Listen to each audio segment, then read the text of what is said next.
Ayan. So, ito guys, yung number 40 made of durable plastic. Ayan. They also have different sizes, different color.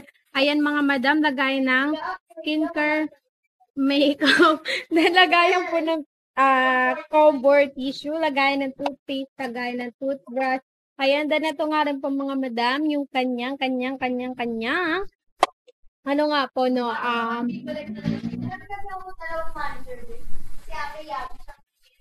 Pwede na. Ayan, dan ito guys yung kanyang cup. Para pag magmumove tayo, 2 drawer. Ayan, for insert for anything na ilalagay nyo. With self-adhesive tape na nga rin po yan dito mga madam. So, no hassle.